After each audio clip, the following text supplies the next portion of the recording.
Hoy noche nos está aquí para naturaleza papia, que está un intercambio informativo para público general de parte de Aruba Conservation Foundation, onde nos está presentando diferentes tópicos de naturaleza, que está de interés e importância para turgendes a mais de gele.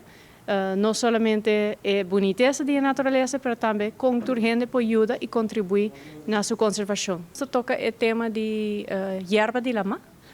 Yerba de lama está de sumamente importância para nos vida marino.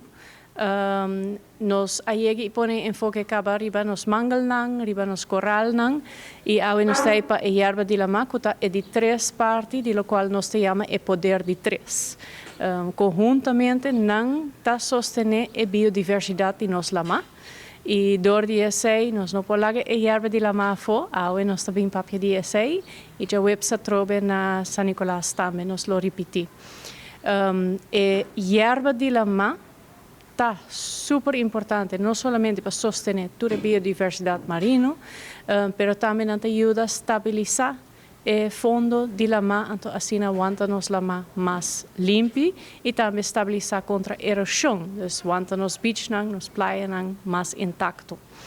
Então tem uma diferente função de yerba de lama, maneira de produção de oxígeno, como que nanta mata, bau água, nanta produzir oxígeno, mientras nanta saca carbono foi aire.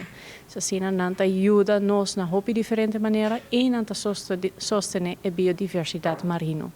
Se chama maneira e natureza papia aqui, nós estamos por conscientizar a gente não somente riba a boniteza de natureza, não somente riba a ação que a Aruba Conservation Foundation está fazendo, mas também o dever e a possibilidade para a full comunidade ajuda e unimão para a nossa natureza.